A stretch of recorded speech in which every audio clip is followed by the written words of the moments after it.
வணக்கம். ஓம் சக்தி, ஓம் மலையனூர் அங்காளம்மன் தாயே துணை.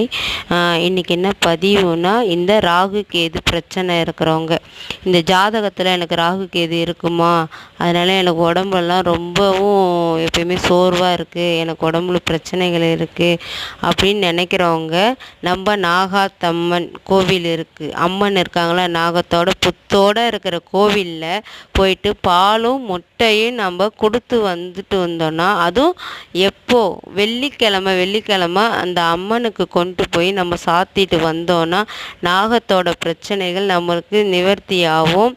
அதே போல் சிவலிங்கம் இருக்குல்ல, சிவலிங்கத்திலேயே நாகம் இருக்கும் பாருங்கள், அந்த மாதிரி அந்த நாகம் அப்போது சிவனுக்கு பிடிச்சது கொண்டக்கல் அதை வச்சு படைச்சிட்டு அவர்கிட்டையும் நம்ம 3 சுற்றிட்டு வந்து வேண்டுதல் வச்சுட்டு வந்தோன்னா நமக்கு அந்த பரிகார தோஷங்கள் நீங்கும். அந்த தோஷம் நீங்கினாலே நம்மளுக்கு நல்லது நடக்கும் எப்பயுமே.